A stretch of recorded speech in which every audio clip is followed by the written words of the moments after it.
21장 1절에서 24절 말씀입니다. 우리 가정에서 주일 예배를 드리는 모든 성도님들도 우리 교회 예배당에서 드리는 예배처럼 바른 자세와 또 같이 성경을 펼쳐놓고 같은 그런 마음으로 예배에 동참해 주시기를 바랍니다. 21장 1절에서 24절을 제가 대신 봉독해 드릴게요. 여호와께서 모세에게 이르시되 아론의 자손 제사장들에게 말하여 이르라.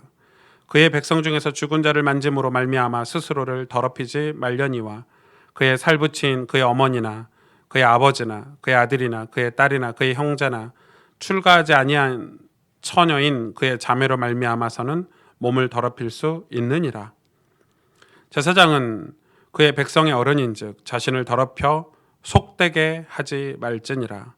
제사장들은 머리털을 깎아 대머리 같게 하지 말며 자기의 수염 양쪽을 깎지 말며 살을 베지 말고 그들의 하나님께 대하여 거룩하고 그들의 하나님의 이름을 욕되게 하지 말 것이며 그들은 여호와의 화제 곧 그들의 하나님의 음식을 드리는 자인즉 거룩할 것이니라.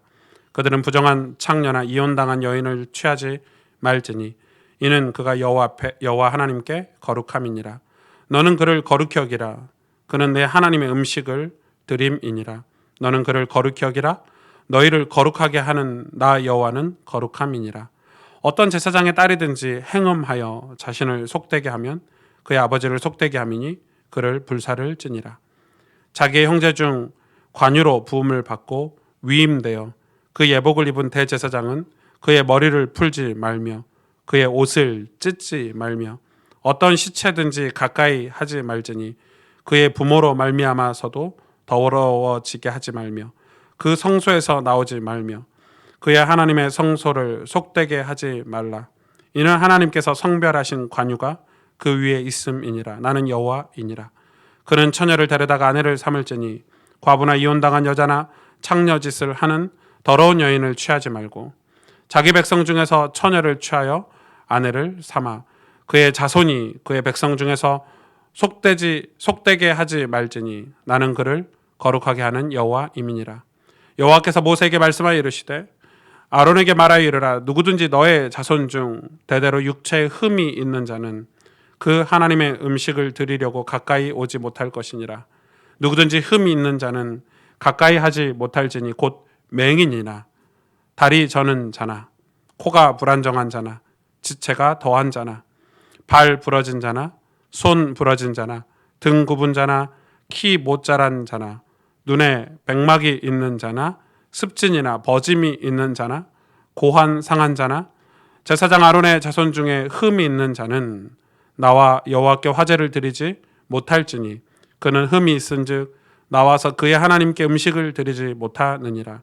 그는 그의 하나님의 음식이 지성물이든지 성물이든지 먹을 것이나 휘장 안에 들어가지 못할 것이요 제단 가까이 하지 못할지니 이는 그가 흠이 있음이니라. 이와 같이 그가 내 성소를 더럽히지 못할 것은 나는 그들을 거룩하게 하는 여호와임이니라. 이와 같이 모세가 아론과 그의 아들들과 온 이스라엘 자손에게 말하였더라. 아멘. 오늘 21장부터는 조금 이렇게 주제가 바뀌어서 이 제사장 가문 아론의 가문 제사장들에게 이렇게 주신 규례의 말씀입니다. 이걸 잘못 들으면 이거 목사님들만 들어야 되는 그 본문 말씀인가 이렇게 생각할 수 있는데 전혀 그렇지 않습니다. 구약의 율법은 지금 우리가 구약을 해석하고 있는데 이 구약을 구약 그대로 해석하면 뭐 오늘날 우리가 뭐 이 구약에서 하신 말씀 그대로 못하는 게 너무 많죠. 너무 많죠. 이 구약을 어떻게 바라봐야 될 것인가? 그것도 우리에게 굉장히 중요한 주제가 되는 것 같습니다. 이 구약은 이런 거죠. 우리가 이제 건물을 세울 때 큰 뭐 빌딩을 세우거나 집을 지을 때 뭘 우리가 처음에 이렇게 설계를 하죠. 이 구조 설계라는 걸 합니다. 이 구조 설계를 해요. 철근으로 이 건물의 형태를 만들어 놔야 거기다 뭐 이 철근을 받고 시멘트를 내리고 뭐 이런 걸 할 수 있죠. 이 구조 설계를 하고 나서 건물이 그 안에서 이렇게 뚝딱뚝딱 지어집니다. 그러고 나서 어떻게 돼요? 건물이 완성되면 그 구조 설계를 그대로 두나요? 다 철거하죠. 구약은 그 구조 설계와 같습니다. 이 과도기인 거죠. 하나님 백성들에게 복음을 설명하고 예수 그리스도를 설명하고 영원한 하나님 나라를 설명하기 위해서 이스라엘 백성을 선택하셔서 하나님이 구조 설계를 하고 있는 게 율법입니다.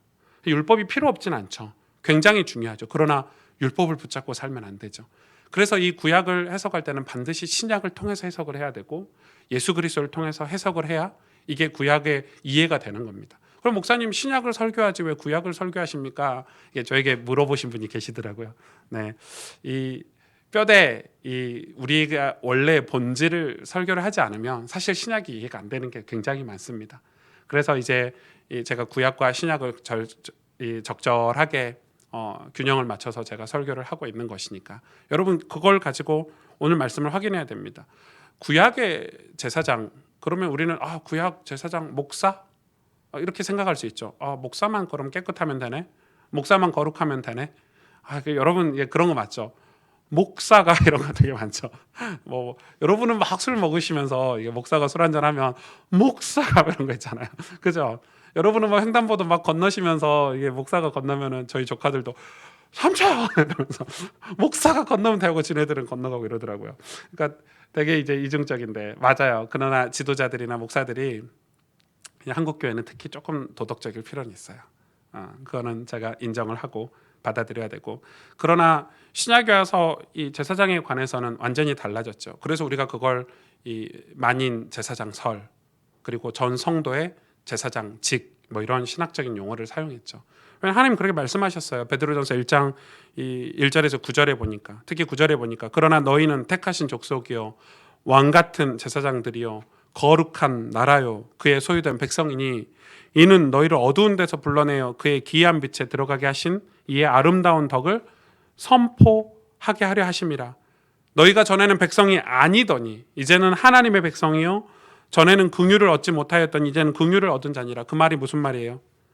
우리가 전에는 빛에 속해 있지 않고 그러나 하나님 우리를 빛으로 부르셨기 때문에 우리는 다 제사장이라는 거예요.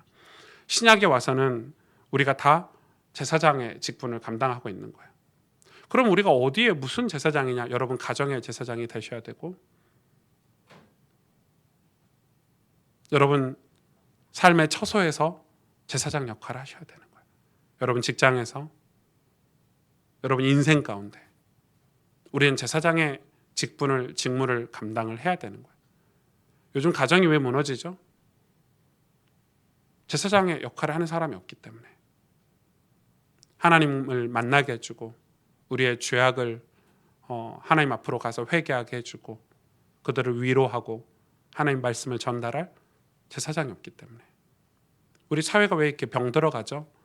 하나님의 백성들이 각 처소에서 제사장의 직무를 감당하지 않기 때문에 하나님의 백성은 이 시대에 여러분의 가정에서 여러분의 직장과 여러분의 삶의 터전에서 우리가 제사장으로 살아야 된다는 것입니다. 그러면 이렇게 물어볼 수 있죠.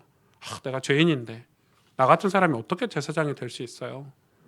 어떻게 될 수 있냐? 오늘 그 명쾌한 답변을 하나님께서 레위기를 통해서 우리에게 말씀을 해주고 계십니다. 오늘 이 설교가 굉장히 중요할 것이고 또 저에게도 굉장히 중요한 이 설교가 된다고 저는 생각이 되고요. 오늘 가스펠교회 모든 성도님들에게 위로의 말씀이 되고 또 우리를 치료하시는 그런 치료의 말씀이 되기를 바랍니다. 오늘 시작할 때 이렇게 말씀하고 있죠. 모세에게 하나님 명령하셨어요. 아론의 자손 제사장들에게 말하여 이르라 이렇게 얘기했어요. 전달하라 이 말이죠. 그래서 모세가 제사장들을 모아놓고 지금 오늘의 이 말씀을 전달을 시키는 거죠. 그러면서 오늘 21장에 총 3가지의 말씀을 전달을 했어요. 총 3가지. 아주 중요하죠. 여러분이 읽으시면 뭐 여러 가지 내용인 것 같지만 제가 이렇게 구분을 해보면 3가지 정도 말씀을 하셨어요. 첫째는 뭐냐면 몸과 마음의 순결을 지키라는 거예요. 몸과 마음의 순결을 지키는 것.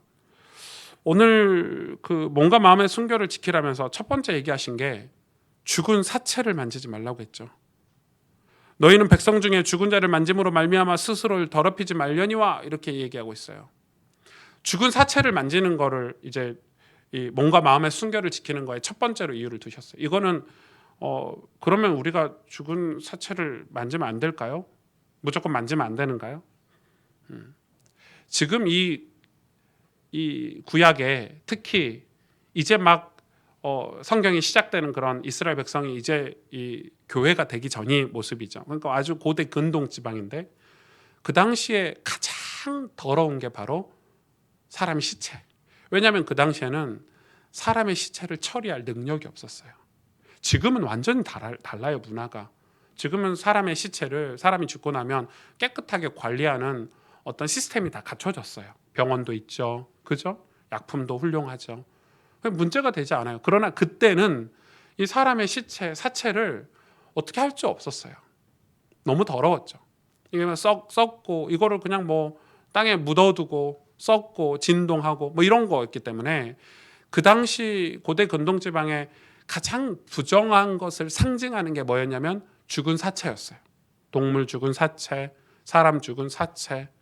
그러니까 지금 이 하나님이 죽은 사체를 이렇게 사람이 죽은 자를 만지는 걸 부정하다 이렇게 얘기하신 것은 굉장히 중요한 의미가 우리에게 있어요. 더러운 걸 만지지 말라는 거죠. 부정한 걸 만지지 말라는 거죠. 그것이 주는 메시지가 굉장히 많아요. 그러면서 하나님이 율법이 너무 깐깐하기만 하냐? 그렇진 않아요. 자기의 살붙이 어머니나 아버지나 그의 아들이나 그의 딸이나 그의 형제나 그거는 만져도 괜찮다는 거예요. 아니 우리가 우리 가족들 장례는 치러야 될 거 아니에요. 그것 만져도 괜찮다고 2절에 그렇게 예외 조항을 두신 거죠. 지금은 그래서 이 가족의 이 말씀을 그대로 가지고 와서 우리가 사체를 만지면 안 돼라고 이렇게 적용하기는 조금 어렵겠죠. 이거는 가장 부정한 것. 그래서 제가 이거를 말씀을 조금 이 죽은 시체를 만지지 말라는 게 구약에 너무 많이 나와 있어서 이게 이 마태복음 23장 27절에 28절에 보니까 이런 내용이 있잖아요. 화 있을진저 외식하는 서기관들과 바리새인들이여 회칠한 무덤 같으니 겉으로는 아름답게 보이나 그 안에는 죽은 사람의 뼈와 모든 더러운 것이 가득하구나. 이 유대 민족 중에서 이 시체를 어떻게 처리하는가 봤더니 그 돌무덤 안에 시체를 넣어놓고 돌로 이렇게 가려지는 거. 이게 이제 시체를 처리하는 방법이었더라고요. 근데 거기서 이제 냄새가 너무 나잖아요. 냄새도 나고 또 율법대로 그 사체를 만지면 안 되는 거야. 그러니까 이 사체를 만지면 안 되니까 이 실수로 이 돌무덤에 이렇게 다 이렇게 무덤을 만들었는데 이게 무덤인지 아닌지 구분이 안 되니까 거기다가 이렇게 칠해 놓은 거예요. 여기는 무덤이다. 사람이 죽어 있다. 그걸 보고 회칠한 무덤이다 그러는 거예요. 그러니까 지금 이해 가시죠? 겉은 이거 우리가 이런 거죠. 지금 우리 한국도 그렇잖아요. 우리가 죽고 나면은 땅에 이렇게 관에다가 시체를 넣어서 이렇게 넣고 무덤을 엄청 화려하게 이렇게 해놓잖아요. 부자일수록 무덤을 화려하게 해놓고 비석도 세우고 뭐 이렇게 막 무덤 관리도 많이 하고 겉은 깨끗해. 그런데 안에 가면 뭐예요? 시체가 썩고 있는 거죠. 그걸 보고 예수님이 바리새인들 보고 외식하는 모습을 보고 이 회칠한 무덤 같으니 이렇게 설명을 한 거예요. 그러니까 이 속은 다 죽어서 사체로 썩어가고 병들어 가는데 속은 살아있지 않고 죽어 있는데 영혼은 겉은 이제 이 무덤의 겉은 화려하게 해놓는 그 유대인의 풍습을 비유해서 하나님이 이렇게 얘기한 거죠. 그리고 이 유대인들은 그래서 이 말씀을 그대로 문자적으로 받았기 때문에 죽은 시체, 병든 사람들, 문둥병 환자들에게 가까이 가지 않았어요. 사마리아 땅에도 가지 않았죠. 왜냐하면 거기는 너무 많은 환자들이 있었기 때문에 사마리아 땅에 유대인들이 가지 않았어요. 그렇게 가지 않은 이유가 뭐냐면 이런 율법들 때문에 가지 않은 거예요. 혹시 사체를 만지면 부정을 할까봐. 그러니까 그게 이제 유대인의 이제 이 배경이 되는 거죠. 그러면서 또 하나 뭘 말씀하셨냐면 머리털을 이렇게 대머리처럼 깎지 말라는 거예요. 이 제사장들은 머리를 그 나라의 풍습처럼 깎지 말라는 거예요.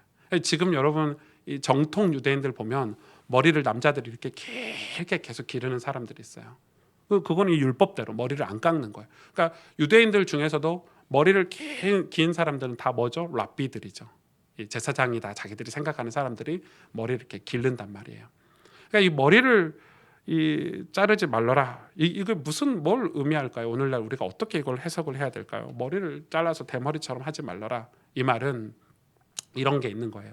이 구약의 의미는 이 머리를 자르지 말라는 말은 그 당시 가나안이나 이방 사람들이 머리를 너무너무 화려하게 했대요.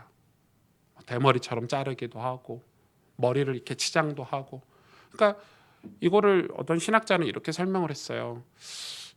이 머리를 이렇게 짧게 잘랐을 때 그 당시에 문화죠. 머리를 짧게 잘랐을 때는 신을 인정하지 않는 것, 하나님이 신의 존재를 인정하지 않는 것, 그런 이 신학적인 그런 표현도 있더라고요. 그럴 수 있겠다. 오늘날 그러면 우리가, 제가 목사가 머리를 이렇게, 저는 3주에 한 번씩 미용실을 꼭 가야 되는데 이것도 좀 더 자주 가야 될 판인데, 그러니까 머리를 안 자르고 이렇게 길 수는 없잖아요. 제가 고신대학교 이제 부산에서 신학교를 다닐 때 제 친구가 이제 반석이라는, 김반석이라는 친구가 있어요. 이 실명을 좀 거론해도 될 것 같아요. 그 친구가 되게 홀리했어요. 거룩했어요. 학교 다닐 때부터 이상하게 이렇게 목소리도 다 이렇게 거룩하고 성경책도 꼭 진짜로 정말 꼭 옆에 이렇게 끼고 다니는, 그러니까 굳이 성경책을 가방에, 이게 가방은 옆에 메고 성경책 들고 다니는, 이상하잖아요. 성경책 가방에 넣으면 되는데 남에게 이제 뭘 보이기 좋아하는 친구인데, 그 친구가 갑자기 휴학계를 내더라고요.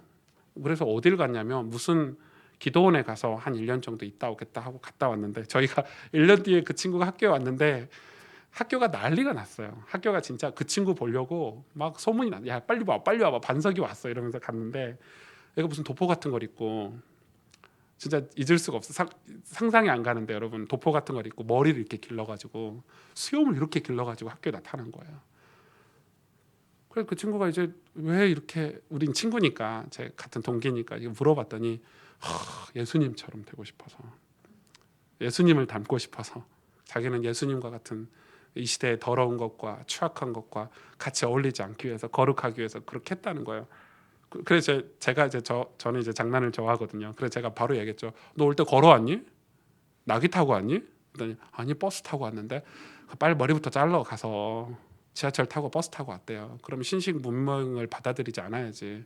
걸어오든지, 뭐 이제 바다 위를 걸어오든지, 뭐 나귀를 타고 오든지. 말도 안 되는 소리 하지 말라고. 제가 엄청 핍박했더니 그 다음 주에 다 깎고 이제 정상적으로 하더라고요. 일주일 만에.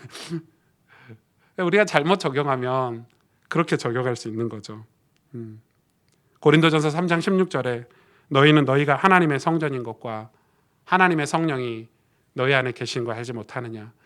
그 구약의 거룩함은 신약에 와서 내면의 거룩함, 우리 속사람의 거룩함, 그걸로 완전히 바뀌었죠. 본집, 겉에 육신의 그런 율법들을 하나님 말씀하셨지만 그거는 구조 설계이고, 하나님이 정말 원하시는 거는 우리 내면의 거룩함, 내면의 하나님 앞에서의 다짐, 하나님을 닮아가려고 하는 모습들. 오늘 그러면서 10절에 보니까 자기의 형제 중 관유로 부음을 받고 위임되어 그 예복을 입은 대제사장은 그의 머리를 풀지 말며 그의 옷을 찢지 말며, 이렇게 기록하고 있어요. 우리의 몸과 마음의 순결을 지키는 것 중에 세 번째를 하나님이 지적을 해주신 게 뭐냐면, 머리를 풀지 말고 옷을 찢지 말래요. 그 당시에 머리를 풀고 옷을 찢는다는 것은 슬픔을 표현하는 거거든요. 너무 슬픈 일이 생길 때 옷을 찢었어요. 자기의 베옷을 입고 옷을 찢는 행위를 했어요. 근데 제사장들에게 하나님이 옷을 찢지 말라는 거예요. 이게 왜 옷을 찢지 말라는 것은 무슨 말이냐? 슬픔을 지속시키지 말라는 거예요. 슬픔을 여러분, 슬픔을 지속 안 시키기가 굉장히 어렵죠. 굉장히 어려워요.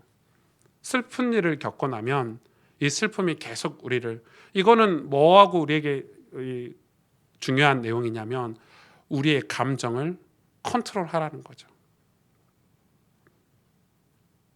여러분, 사랑하는 사람이, 뭐 저희 부모님이 돌아가시거나, 뭐 나중에 뭐 세월이 지나서 우리 가족이 돌아가시거나 죽거나, 오늘 이 민로아 선교사님처럼, 밀러 선교사님이죠, 이 선교사님처럼 어린 아이가 죽고 아내가 죽고 이 척박한 땅에 와가지고 전염병이 가득하고 더러운 땅에 와서, 원래 미국의 의사 가문의 자녀예요.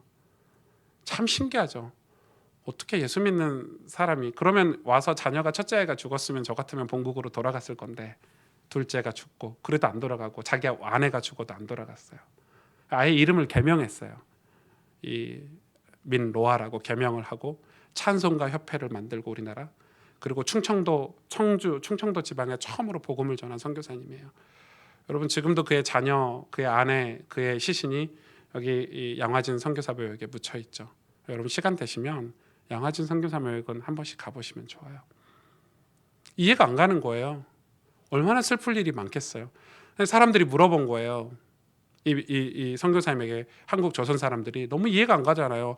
아니 당신은 아이들이 죽고 아내가 죽고 예수 믿는 선교사님이신데 왜 이렇게 예수님은 당신에게 도대체 누구시길래 그런 고난을 많이 주십니까? 이렇게 물어본 거예요. 그래서 그걸 사람들이 너무 물어보니까 그거에 대한 답변을 찬송과 곡을 붙여서 만든 게 오늘 96장 찬송이에요. 예수님은 누구신가? 그걸 보급을 했어요. 그러니까 1902년이죠. 그때 이 찬송이 처음으로 불려지고 많은 한국 사람들이 찬송을 부르면서 위로를 받고 예수님을 만나고 성령의 역사가 일어났다고 하죠. 여러분, 이 슬픔을 지속하지 말라는 거예요. 우리의 몸과 마음의 순결을 지키라 이 말은 단지 순결해라, 거룩해라 이 말씀이 아니고, 여러분 우리가 죽은 사체를 만지지 않고 머리를 함부로 깎지 않고 옷을 함부로 찢지 않고 이게 다 무슨 의미가 있습니까? 우리 보고 하나님 여호와를 바라보라는 거예요. 우리의 신앙이 어떤 상황이나 어떤 사건이나 환경에 우리 몸과 마음이 맡겨져서 가는 삶이 아니라 우리가 매일 하나님을 바라보라는 거예요. 우리의 마음이 너희가 하나님의 성전인 것과 하나님의 성령이 너희 안에 계신 걸 알지 못하느냐? 우리 안에 있는 성령 하나님이 늘 우리에게 깨달음이 되고 그분으로 인해서 우리가 늘 하나님을 바라보고 하나님 앞에 서서 신앙생활 하라는 거예요. 그것만이 우리의 몸과 마음의 순결을 지킬 수 있는 거예요.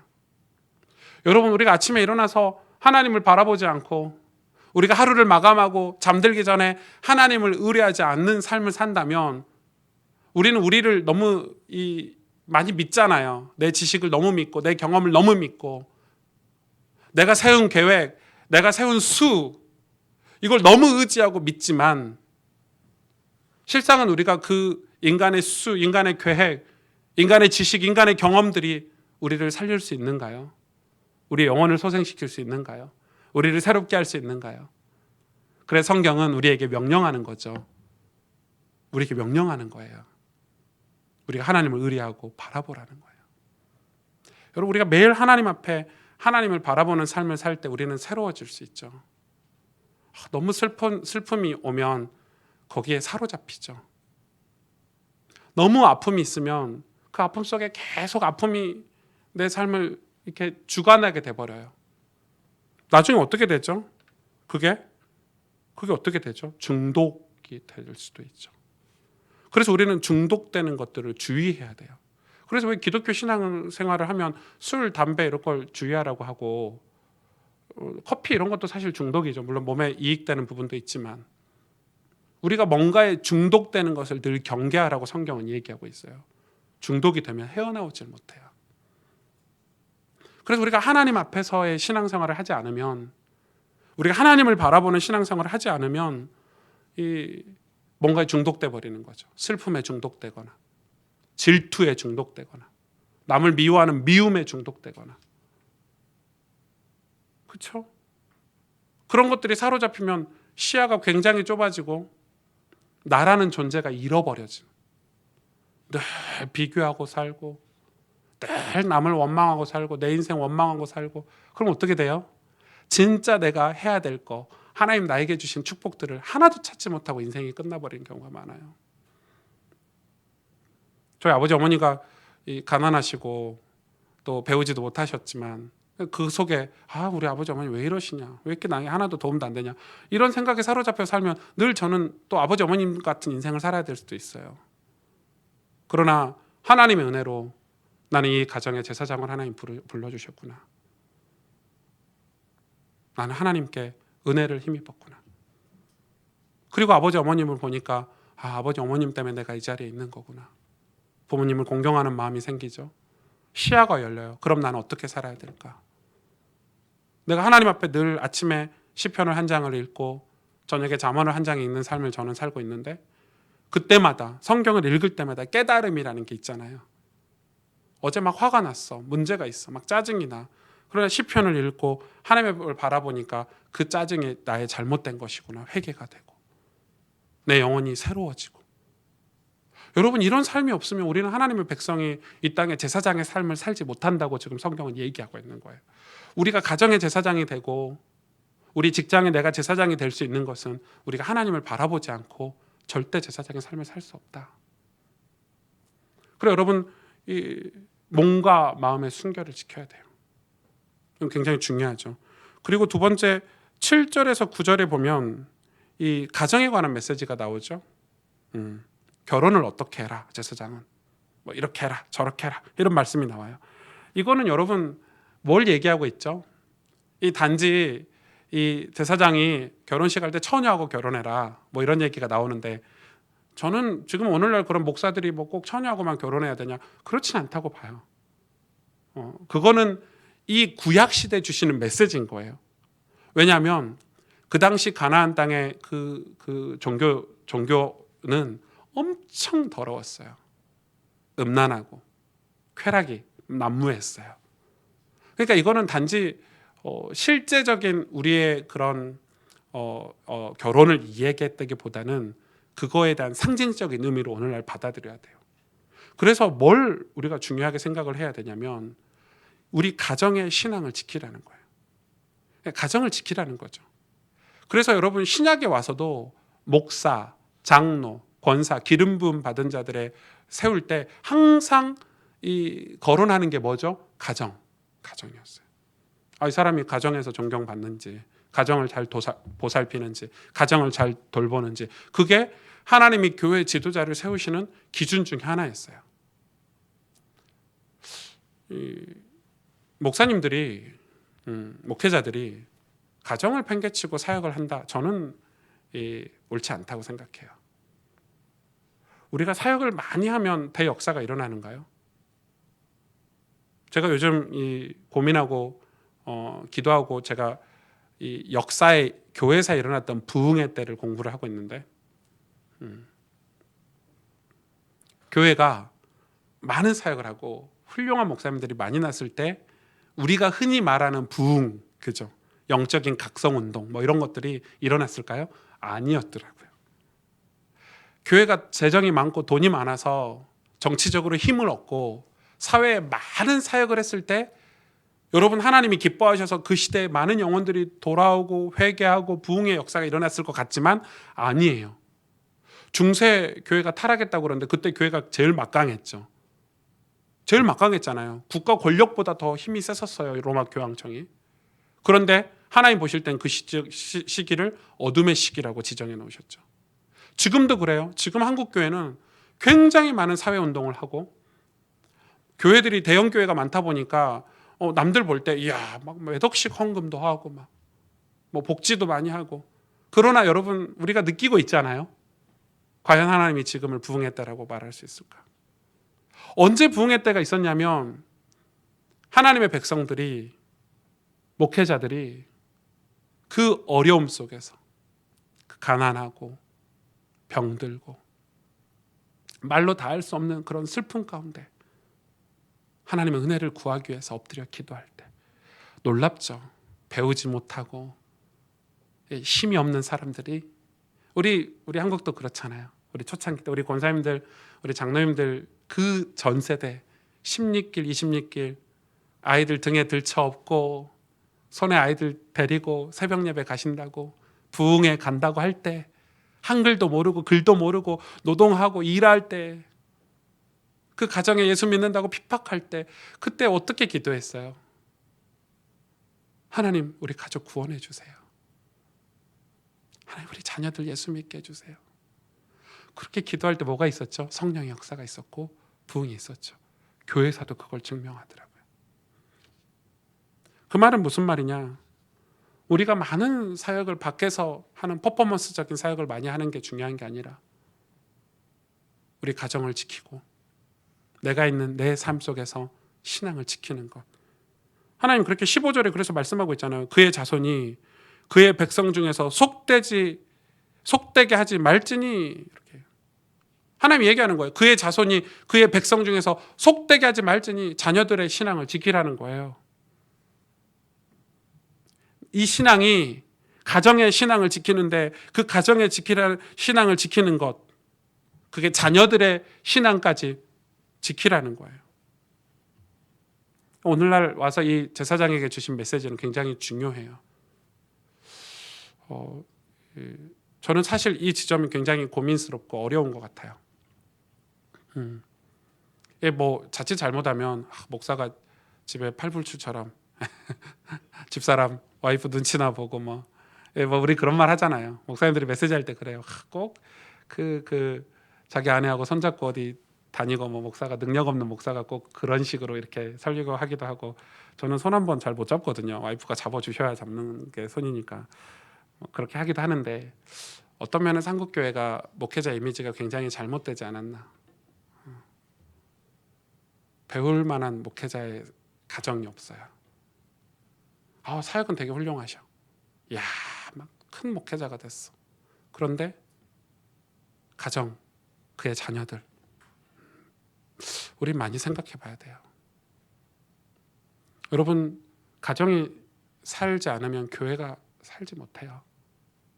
막 사람들이 몇만 명씩 모여도 자녀들의 신앙을 위해서 눈물로 기도하지 않으면 다음은 소망이 없는 거예요.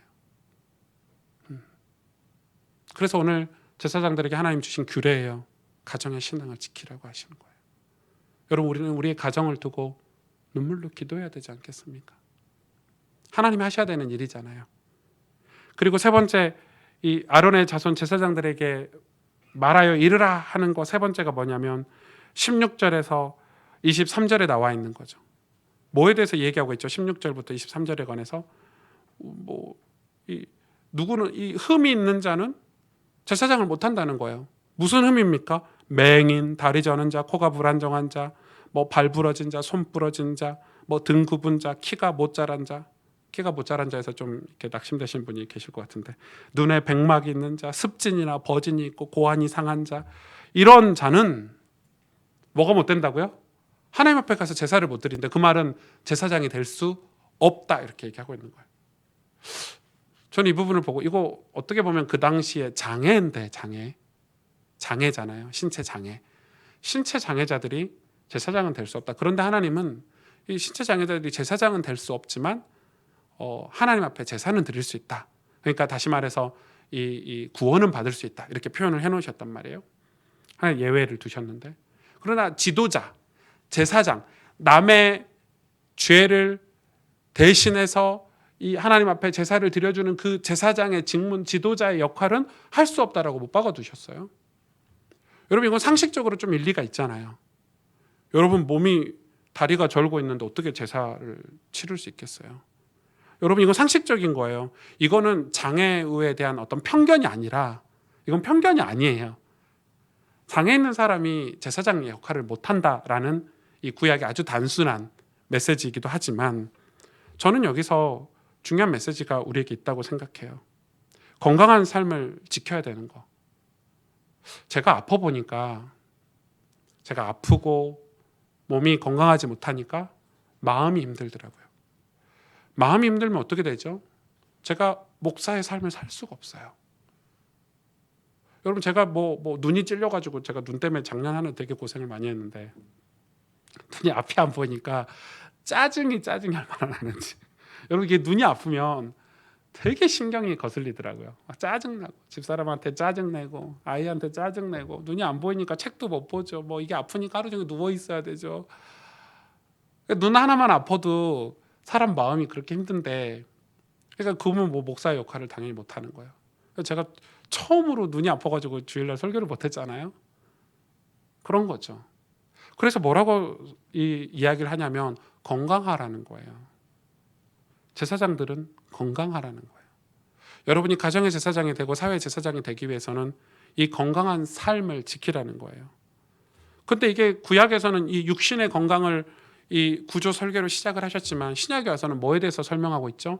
우리 내면의 건강, 우리 영혼의 건강, 우리 마음의 건강을 이야기하고 있어요. 마음의 장애를 치유하라는 거예요. 여러분 히브리서에도 그 말씀이 나와 있고 에베소서에도 그 말씀이 남아 있고 디모데 전후서에도 그 말씀이 나와 있죠. 구부러지고 무릎이 굽혀져 있고 엎드려져 있는 걸 일으켜 세우라는 거예요.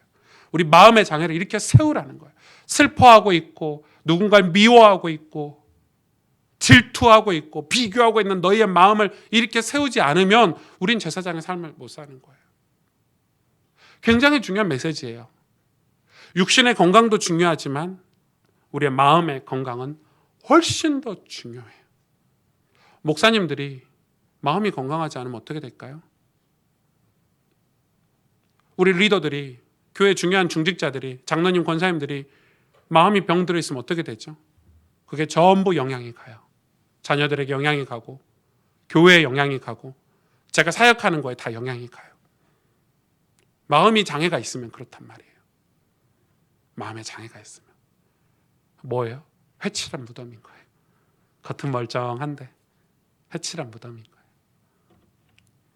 제가 헬스장에 갔더니 저를 PT를 가르쳐준 이 청년이, 이 친구가 저에게 그러더라고요. 목사님, 제일 좋은 게 뭐냐면 몸은 늘씬하고 마음이 풍성한 거예요. 이러더라고요. 그거 맞죠? 몸이 늘씬하고 마음이 풍성해야 되는데 요즘은 다 반대예요. 몸이 풍성하고 마음이 늘씬하대요. 마음이 강팍하대요. 뭐 그런 얘기를 하더라고. 젊은 친구가 뭐 좀 안 해 뭐 이러면서 대화를 했는데 그쵸? 예. 마음이 강팍하고 마음이 병들어서 여유가 없고 넉넉하지 못하고 사랑이 없고 용서가 없는 이 시대를 그렇게 설명을 하더라고요. 몸은 되게 건강해졌어요. 지금 먹을 거 많죠. 영양제 많죠. 운동할 거 투성이죠. 살기 편하죠. 몸은 건강해졌는데 마음을 헬스할 곳이 없다는 거예요. 그 친구가 그런 얘기 하더라고요. 저는 마음을 헬스하는 이런 이 마음을 하는 그런 선생님이 되고 싶어요. 그래서 와, 뭐 예수 믿는지 안 믿는지 아직 물어보진 않았지만 일리 있는 말이에요. 일리 있는 말이에요. 에베소서 5장 26절에 27절에 이는 곧 물로 씻어 말씀으로 깨끗하게 하사 거룩하게 하시고 자기 앞에 영광스러운 교회로 세우사 티나 주름 잡힌 것이나 이런 것들이 없이 거룩하고 흠이 없게 하려 하심이라. 지금 하나님이 구약에 이런 말씀을 주셨지만 신약에 와서 우리에게 주신 이 제사장에게 주신 규례의 하나의 원리는 거룩인데 거룩이 원리잖아요. 거룩하라는 거예요. 지금 이 내적인 거룩, 이게 신약에 와서는 뭐냐면 우리 내적인 거룩을 얘기하는데 이 내적인 거룩을 우리가 뭘로 할 수 있어요? 물로 씻어. 여기서 물은 뭐죠? 성령이죠. 성령으로 씻어 말씀으로 깨끗하게 하사. 여러분, 우리 내면을, 우리의 마음의 건강 뭘로 할 수 있죠? 시편에 보니까 우리가 하나님을 의뢰하고 하나님을 바라볼 때 우리 발에 있는 그물에서 벗어날 수 있다는 거예요. 우리 인생은 늘 그물투성이에요. 우리를 속이는 것들. 왜 악한 영들이, 사단이 그물을 늘 우리 주변에 깔아놨어요. 우리를 얽아매려고. 그게 얽아매면 그게 슬픔이든 질투든 미움이든 우리를 실패하게 하는 불신앙의 감정이든 우리 그물에 사로잡히면 헤어나오질 못하는 게 인간이에요. 여호와를 바라볼 때 우리는 그물에서 벗어날 수 있다 성경 기록하고 있어요. 여러분, 여호와를 바라보고 계십니까? 근데 이 여호와를 바라본다는 의미가, 제가 요즘 사역하면서 조금 리얼하게 사역을 하는데 물어보는 거죠. 하나님하고 관계를 잘 하고 계십니까? 그럼요. 제가 물어보죠. 하나님하고 사귀고 계세요? 네, 그럼요. 어떻게 해요? 이렇게 물어보면 뭐 늘 주님 나와 함께 하시고요. 뭐 임마누엘 하시고요. 아니, 알겠다고 임마누엘 하신 줄 알겠는데 어떻게 해요? 이러면은 그러니까 하나님 함께 하신다고 말씀하셨고요, 목사님께서. 아니, 근데 당신이 하나님과 함께를 어떻게 하냐고요? 이렇게 물어보면 말 못해요. 그 말은 무슨 말이에요? 하나님을 바라보는 게 생각 속에 있는 거야. 상상 속에 있는 거야. 하도 들어가지고 24시간 주님 나와 함께 하시죠. 이걸 하도 많이 들어가지고 어떤 이렇게 생각만 되지 내가 하고 있지는 않는 거지. 마치 이런 거예요. 여러분, 그 유튜브 같은 거, TV 같은 거 헬스 하는 거, 막 운동하는 거 이렇게 TV 한 편 보고 나면 내가 마치 운동하는 것처럼 착각이 드는. 막상 나는 안 했는데, 나는 10초도 안 움직였는데. 그렇지 않아요? 음식도 그래요. 백종원 씨가 나와가지고 요리하면 전 백종원 씨가 너무 좋더라고요. 그 동네 아저씨 같잖아요. 못생긴 사람이 요리를 잘하니까. 요리하면은 막 너무 쉬울 것 같아. 그걸 막 보고 있으면 대리만족. 저거 먹고 싶어. 근데 막상 내가 요리하면 그 맛이 안 나죠. 그러니까 지금 신앙생활이 얼마나 사실적이고 구체적이지 않냐면 착각하는 거야. 그래서 제가 저희 청년들에게 얘기 많이 하잖아요. 일주일 동안 성경 몇 장 읽는지 실제적으로 한번 기록해 보라고. 한 장도 안 읽는 신자들이 우리나라에 얼마나 많은지. 일주일 동안 하나님 앞에 무릎 꿇고 기도하는 시간이 몇 분인지 적어보라고. 1분도 기도 안 하고 일주일을 지나가는. 그러니까 우리 마음이 어떡하겠어요? 우리 삶이 어떡하겠어요? 건강할 수 있나요? 오늘 성경은 이야기하고 있죠. 아주 구체적이에요. 물로 씻어 말씀으로 깨끗하게 하사. 우리가 하나님과 사귄다는 말은 성경을 펼친다는 말이고, 무릎을 꿇고 하나님께 소리를 내서 기도한다는 말이고, 우리의 삶을 하나님 앞에 회개하고 돌이킨다는 말이죠. 아주 구체적인 게 성경의 방법이 다 기록되어 있어요. 나 너 사랑해. 너 사랑하지 당연히. 해놓고 남편이 맨날 바람피러 다니고 맨날 술집 다니고 집에 와서 청소도 안 해주고 들어 누워있고 욕하고 때리면 그거 사랑하는 건가요? 말로는 사랑, 그걸 뭐라고요? 회칠한 무덤 같으니. 겉은 번지르르 하고 속은 다 썩어 있고 죽은 사체 같은. 여러분, 지금 신앙이라는 것은 우리의 외적으로 교회를 가거나 나 교회 다녀요, 나 목사예요가 아니라 우리의 내면에, 우리 속사람의 거룩을 지금 이야기하고 있는 거예요. 우리 건강한 삶을 지켜야 돼요. 이건 육신적인 것도 포함된다고 생각해요. 건강하셔야 돼요. 관리하셔야 돼요. 근데 건강이 우상이 되면 안 돼요. 건강해서 뭐 하시게요? 신약에 와서는 우리 속사람의 건강을 얘기하는 거예요. 근데 이 건강이 어떻게 하면 영적으로 건강할 수 있냐? 매일 여러분 성경 읽으셔야 돼요. 그거 말고는 저는 건강을 찾아보지 못했어요. 영적인 건강? 아무리 생각을 많이 해도 그건 실제가 아니고 사실이 아니더라고요. 저는 아침에 시편을 한 장 읽고, 제 습관이거든요. 저녁에는 잠언을 한 장 읽는, 하루에 2장은 꼭 읽어요. 물론 설교를 하기 위해서 또 공동체가 같이, 커뮤니티가 성경 읽는 건 같이 하루에 3장씩 읽어가는 거는 제외하고 습관적으로 시편을 아침에 읽는데, 아침에 그냥 시편 한 장 읽으면 제 마음이 새로워져요. 진짜 리프레시가 돼요. 얼마나 은혜로운지. 다윗이 이런 고백을 했구나. 하나님, 저도 이런 고백으로 하루를 시작해요. 잠언을 읽으면 저를 깨달아요. 하루를 끝낼 때. 잠언은 굉장히 우리를 깨닫게 하는 게 많잖아요. 내가 무지했구나. 오늘도 내가 왜 사람들에게 그런 말을 했을까? 내가 왜 그런 실수를 했을까? 하나님, 저를 지혜롭게 해주세요. 기도하고 하루를 끝내거든요. 그럼 어떻게 되죠? 제 마음이 늘 건강해져요. 사람들과 비교하지 않아요. 목회를 잘해봐야지. 이런 거하고 시편을 읽을 때마다 회개하는 마음이 생겨요. 내가 진짜 목사로서의 삶이 잘못된 삶을 오늘도 살았구나. 그게 중요한 게 아닌데. 저와 여러분이 이 땅의 제사장이 돼야 돼요. 이 땅의 제사장이 됩시다. 네. 여러분, 가정의 제사장이 되시길 축복합니다. 우린 다 제사장이 돼야 돼요. 그런데 주님과 교제가 어색하면 되겠어요? 코로나 바이러스로 인해서 제가 시간이 엄청 여유가 생기더라고요. 강제적으로.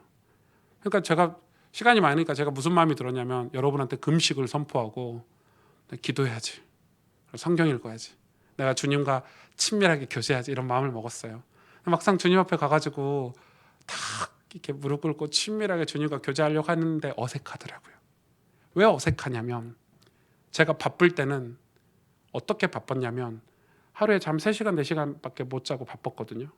코로나 오기 전에는 사역하랴, 회의하랴, 신방하랴, 설교 준비하랴. 그러니까 저는 그런 것들이 주님과 교제라고 생각하고 그동안 사역을 했던 거예요. 진짜 주님하고 교제하려고, 친밀하게 주님과 사귀려고 딱 하나님 앞에 갔더니 너무 쑥스럽고 부끄럽고 어색한 거야. 그래서 뭐 하죠? 제가 또 찾아 뭔가를. 뭘 찾아? 뭐 할 게 없나? 이렇게 하고. 아마 여러분도 그거 느끼실 거예요. 지금도 많은 저희 교회 성도들이 가정에서 지금 주일 예배를 드리고 있는데, 예, 파자마 입고 잠옷 입고 예배 드리신 분들 회개하시고, 화장도 안 하고 앉아서 예배 드리신 분들 얼마나 어색해요. 주님과의 관계가 얼마나 부끄러워요. 그만큼 우리는 하나님과의 친밀한 관계가 없이 살았던 거예요. 아닌가요?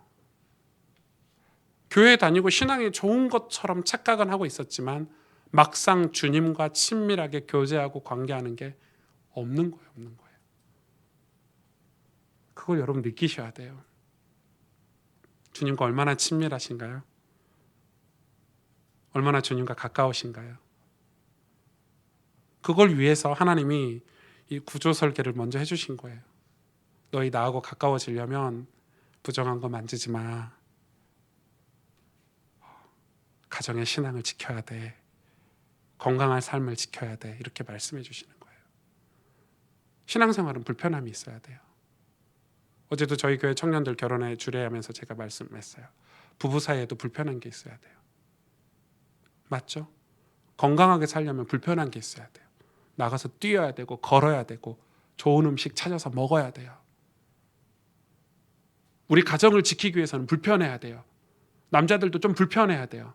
퇴근해서 집에 가서 설거지도 좀 도와주고 청소도 좀 해주고 내 아내와 내 아이를 사랑하기 위해서는 책도 읽어줘야 되고 불편해야 되는 거예요. 하나님과의 사귐도 마찬가지예요. 불편함이 있어야 돼요. 성경을 펼쳐야 되고 무릎을 꿇어야 되고 내 시간을 아껴서 하나님 앞에 예배해야 되고 그래야 구원이라는 걸 받고 그래야 하나님이라는 존재에 대해서 깨달음이라는 게 있을 수 있어요. 부부 사이에도 뭐든지 우리 몸과 마음의 순결을 지키려면 불편해야 돼요. 내 마음이 하고 싶은 쾌락의 마음이 든다고 해서 다 그대로 살면 어떻게 되죠? 몸과 마음을 다 잃어버리게 돼요. 아, 담배 피고 싶어. 아, 술 먹고 싶어. 아, 나 타락하고 싶어. 그 마음대로 놔두면은 어떻게 돼요? 인생은 그 길로 가고 그거에 대한 열매를 맺게 되는 거예요. 그래서 몸과 마음의 순결을 지키기 위해서는 약간의 불편함들을 감수해야 되는 거예요. 맞죠? 여러분, 너무 세상이 편리주의로 가고 있죠. 그럼 어떻게 돼요? 세상도 마찬가지예요. 법이 있어요. 이 나라가 만들어 놓은 헌법이 있고 법이 있고 룰이 있어요. 규칙이 있어요. 그 안에서 자유라는 게 있는 거지. 그걸 넘어가면 감옥에 가야 돼요. 이번 엠번방 사건 그 친구처럼 지 맘대로 돈 벌고 싶은 대로 여자 아이들의 성 착취해가지고 그럼 어떻게 돼요? 감옥 가야 돼요. 그런 걸 또 돈 내고 가서 반내 남자들이 25만 명이나 어떻게 돼요? 그거는 법의 대가를 치러야 된다고 저는 생각해요. 강하게 해야 돼요. 그래야 다음에 그런 일이 안 일어나죠. 그러니 주님과의 교제라는 것은 그냥 나 주님 나와 함께 하고 계시지? 하나님 나와 함께 하시지? 이게 아니에요. 그런 상상 속에 살지 마세요. 그건 상상이에요. 진짜 주님과 교제하세요. 정말 주님과 친밀하려고 애쓰세요. 정말 하나님을 바라보세요. 왜 이게 중요하죠? 슬픈 일이 생길 때 그게 딱 와요. 내 삶에 문제가 왔을 때, 뭐 돈이 없거나 뭐 자녀들에게 문제가 있거나 가정에 문제가 왔을 때, 내가 무슨 극심한 문제를 겪었을 때, 위기를 겪었을 때 그 신앙이 테스트가 되는 거예요. 저 사람 진짜 하나님을 믿었나? 진짜 하나님하고 친밀했나? 정말 하나님하고 친밀한 사람들은 슬픔을 오래 가지고 하지 않아요. 딱 정리하고 하나님 앞에 서요. 왜요? 천국을 믿으니까. 하나님을 진짜 믿으니까. 나를 구원하신 분이 하나님이시구나. 예수 그리스도가 날 위해서 십자가에 죽으시고 부활하셨구나. 그걸 진짜 믿는 사람들은 늘 우리의 삶을 하나님 앞으로 가지고 가요. 하나님 바라보시길 바랍니다. 겉으로 사역을 잘하는 게 중요한 게 아니더라고요. 하나님이 역사하셔야 이 땅에 부흥이라는 게 일어날 수 있어요. 하나님 우리 가정에 은혜를 베푸셔야 우리 가정에 부흥이라는 게 일어날 수 있죠. 내가 집에 가가지고 내 목사니까 우리 와이프 마음은 헤아리지 않고, 우리 한빈이 마음은 헤아리지 않고, 우리 부모님의 마음은 헤아리지 않고 가가지고 야, 다 앉아. 성경책 펴. 내 말대로 해. 무서워서 하겠죠. 무서워서 하지만 마음은 어때요? 아이씨, 지나 똑바로 하지. 무서워서 하지만 마음은 어때요? 아, 왜 이렇게 집에 와서 저렇게 무섭고 권위적인지. 그럼 그 마음은 병이 들어요. 그럼 제가 늙고 제가 힘이 없으면 제 아이는 절대 신앙생활 안 하겠죠. 그러나 제가 좀 집에 가서 바보 같고 막 좀 어리숙하고 맨날 엄마한테 혼나는 것 같고 우리 한빈이가 볼 때 말이에요. 그래도 알 거예요. 아, 우리 아빠는 하나님 진짜 사랑하는구나. 아, 진짜 하나님 좋아하는구나. 오, 저 문제와 위기 속에서 흔들림이 없이 하나님 앞에 무릎을 꿇래. 그거 보고 자란 아이는 언젠가 하나님 앞에 서게 돼 있어요.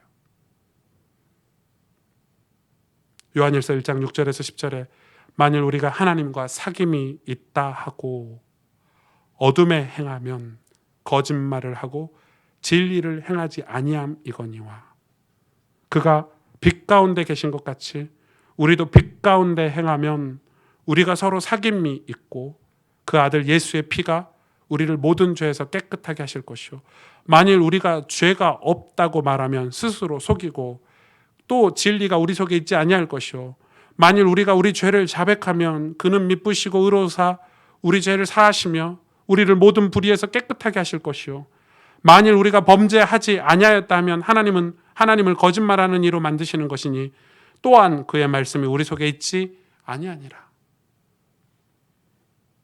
오늘 제사장의 규례지만 우리가 오늘날에 와서 하나님이 지금 제사장으로 삼으시는 사람들은 우리 마음에 빛이 임한 사람들. 이건 거짓말이 아니잖아요. 아, 난 죄 안 짓고 나 깨끗해. 내가 얼마나 좀 착하게 사는데. 이게 아닌 거예요. 하나님은. 그건 하나님을 거짓말하러 만드는 거래요. 그 말은 무슨 말이에요? 우리가 연약하다는 거예요. 우리는 이 신체 장애가 있는 사람들을 비난하지만 사실 우리는 마음의 장애들이 다 있어요. 아닌가요? 가정의 문제가 다 있어요. 몸과 마음의 순결을 지킬 수가 없는 사람들이에요. 죄가 우리를 그렇게 무너뜨렸기 때문에. 그래서 어떻게 하라는 거예요? 빛 가운데 가라는 거예요. 하나님과 사귐을 위해서 빛 가운데 가라는 거예요. 하나님을 거짓말하는 이로 만들면 그의 말씀이 우리 속에 있지 않대요. 말씀이 우리 속에 있어야 우리가 제사장의 사명을 감당할 수 있을 텐데 말씀이 우리 속에 없다는 말은 제사장의 사명을 감당할 수 없다는 거죠. 오늘 말씀을 여러분 많이 기억하셔야 돼요. 제가 아는 집사님이 저에게 그런 포럼을 해주시더라고요. 오랫동안 좀 한 달 넘게 교회를 못 가고 집에서 이제 예배를 드리는데 그 집사님이 아이들 때문에 어린 아이들이 있으면 오늘 같은 날 교회를 오기 힘들죠. 근데 집에서 이렇게 예배를 드리는데 처음에는 그냥 소파에 앉아가지고 그냥 이제 목사님 설교를 이렇게 틀어놓고 그냥 소파에 앉아서 이렇게 예배를 드렸대요. 이렇게 예배를 드리고 끝나고 그냥 또 밥 먹고 뭐 그냥 TV 한 편 보고 난 것처럼.